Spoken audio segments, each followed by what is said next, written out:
Hey guys, what's going on? Hopefully you guys watched my introduction to this video. The first video I put out, which is about, kind of talks about the purpose of why I'm making these videos.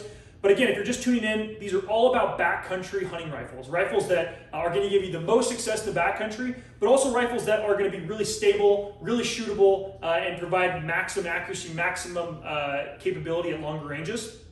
So again, in this video, we're talking about calibers, okay? And to be totally frank, calibers is one of the most over-talked about topics online. If you go to Rockslide or Sniper's Hide or longrangeShooting.com, everybody has a different opinion about what the best caliber is. Well, to be totally frank, over the last 7 or 8 years, I've literally built calibers in just about every popular cartridge that you can buy right now, or that you can reload for. Literally 6.5 Creedmoor, 7mm LRM, 300 Norma, 300 Win Mag, 6.5 SAUM, 28 Nosler, and most recently 7 SAUM. So I literally have built a caliber in every single one of those, or built a rifle in every single one of those, and every one of them has their pros and cons, right?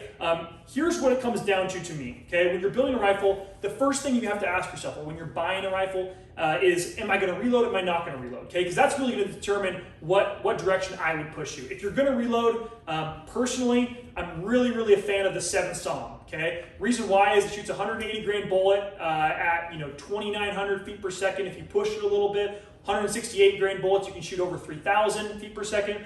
Plenty of knockdown power. It's in a short action, so generally speaking, if you build a rifle, you can make that rifle a little bit lighter. It's got great brass availability. You can get it from ADG, you can get it from Norma. So it really fits a lot of categories there. If you're a reloader and you hate trimming brass, the brass stretches less. So, to me, it's really hard to beat the 7 SAUM. Again, it kind of fits the best of all the worlds. On top of that, recoil is really light.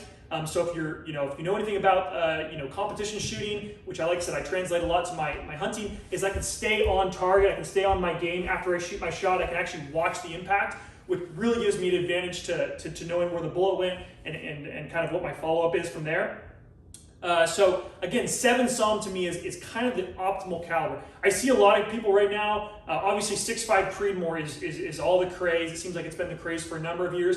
That's really, to me, if I'm going to bring a rifle in 7 or 8 miles, I just want a little bit more power, right? You guys that are familiar with ballistics, that's going to shoot a 140 grain bullet around 2,700 feet per second, which, again, nothing wrong with that. Obviously, if you make a good shot, not a problem. But to me, if I make a bad shot, or for whatever reason, it's just rougher conditions or a bigger animal like an elk, I just want a little bit more power than that, a little bit more punch, a little bit more foot-pounds on the animal. And I think that does make a big difference, again, especially if you're going to be way back in the deep country. On the other extreme end of that, you've got guys, it's been a fad lately, and I fell victim to that fad of building a really heavy duty, or not heavy duty, but big caliber rifle, right? A 300 Norma or 338 Norma. I built a 300 Norma. It's a badass caliber. It's super accurate. It actually has really good factory ammo offerings, although it's a little bit expensive. But it's just a thumper, right? It kicks the crap out of you.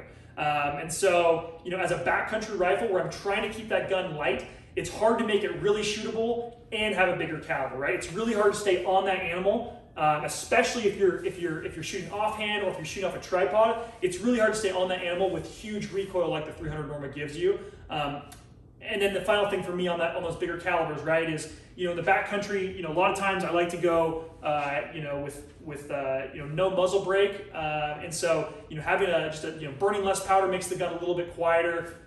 You definitely don't have to have as long a barrel with those bigger calibers. Longer barrels kind of necessary to get all the velocity you need out of them. So to make a long story short, 7 SAUM is my caliber. I'd recommend it to anybody who's going to be reloading. I think that it's hard to beat the 7 SAUM for accuracy, for shootability, for being in a short action configuration. So really hard to beat. 6.5 PRC, same thing, right? Great caliber. So those are that's kind of where my head's at, right? I really want to focus on 7 SAUM is really my go-to. Now, if you're not reloading, okay, if you don't have the ability to go and choose whatever bullet you want, or find that kind of harder to find brass, 2 calibers that come to mind. The first is probably my favorite is the 7 Rem Mag. Okay, that's what this rifle's chambered in right here is 7 Rem Mag. It's really hard to beat. It's got, again, great ballistics. It's going to be very comparable to the 7 SAUM. Great ballistics, great selection from factory ammo.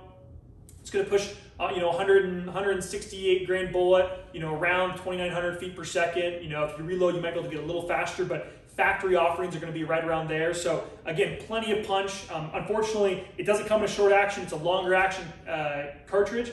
But again, it's proven. It's plenty of smackdown. It's not going to recoil nearly as much as like a 300 Win Mag or a 300 Norma or any of those bigger 300 calibers, 300 Rum, any of those. So really, for me, 7 Rem Mag. If I'm going to shoot factory ammo, that's where my head's at. So again, calibers are a really important consideration, but definitely don't over obsess about it. All calibers are great. Most all calibers are extremely accurate, and so for me, really, it comes down to pick one that you can get good availability for. But if you're going to reload, I would really push you towards that 7 SAUM, 7 WSM. Anything in that short action configuration is going to help you keep your rifle lighter. And also, in my opinion, it's going to take a short, it doesn't take as long of a barrel to get that full powder burn, which is going to help you keep your length on your barrel down, which again, it all goes back to that first thing I talked about, which is how packable is the rifle. When you're going through heavy brush, is it hitting trees and limbs? So all those things are in my head when I talk about caliber. So that gives you an idea of where my head's at there.